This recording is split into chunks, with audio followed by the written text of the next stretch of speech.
గౌరవ ముఖ్యమంత్రి గారు గాని మంత్రివర్గం అంతా కూడా బీసీల పక్షపాతంగా బీసీలకు మనం ఒక ఇంక్లూజివ్ గ్రోత్ చేయకపోతే సమాజంలో ఎస్సీ ఎస్టీ మైనార్టీలు అందరూ కూడా కలిసి ముందుకు పోకపోతే అది సమగ్ర అభివృద్ధి కాదు. మనం పెట్టుకున్న విజన్ 2047 రీచ్ కామనేటువంటి ఆలోచనతో ఉన్నాం అధ్యక్ష.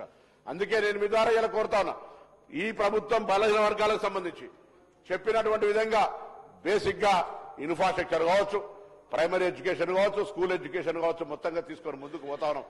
అందుకే ఈరోజు ఎక్కడ కూడా జాప్యం అనేది లేకుండా అన్ని రకాలుగా ఎడ్యుకేషన్ కు సంబంధించిన దాంతో పాటుగా స్కిల్ డెవలప్మెంట్ కు సంబంధించి, స్వయం ఉపాధి పథకాలకు సంబంధించి, వాళ్లకు సంబంధించినటువంటి ఆత్మగౌరవ భవనాలకు సంబంధించి, వాళ్లకు అవసరమైనటువంటి మౌలిక సదుపాయాలకు సంబంధించి ఎక్కడ కూడా ఇబ్బంది లేకుండా ఉండేటువంటి విధంగా మరి తీసుకొని పోతున్నాం అధ్యక్ష.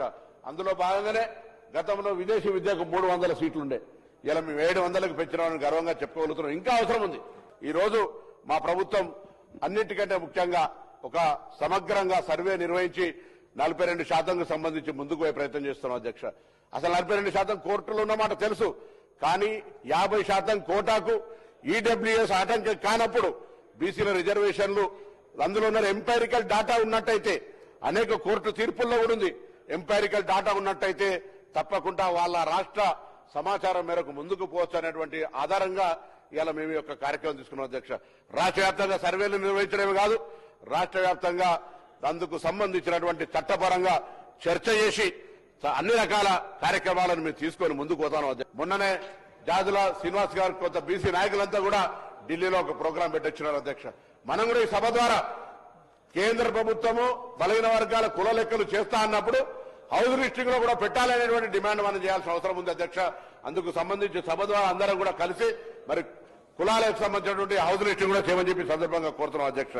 అదేవిధంగా ఈరోజు బీసీల విషయంలో రాజకీయ పార్టీలు ఎట్లున్నాయంటే అధికారం ఉన్నప్పుడు అటక మీద కూర్చొని అధికారం పోయినాక అంగట్లా అరిచినట్టున్నది అధ్యక్ష. నేను ఇవాళ 10 సంవత్సరాలుగా వాళ్ళు అడుగుతా ఉన్నారు అధ్యక్ష, మరి కార్పొరేషన్లకు ఎన్ని పైసలు ఇచ్చినాం?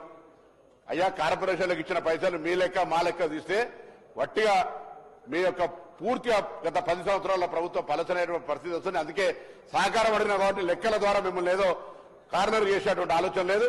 భవిష్యత్తుకు మా ప్రభుత్వం తీసుకుంటున్నటువంటి వాటికి ఏ విధంగా ముందుకు పోవడానికి ఏదైనా సలహా సూచనలు చెప్తే ఒక బ్యాక్వర్డ్ క్లాస్ మంత్రిగా విద్యార్థి ఉద్యోగాల నుంచి వచ్చినటువంటి వ్యక్తిగా తప్పకుండా అందుకు సంబంధించి సానుకూలంగా ప్రభుత్వంలో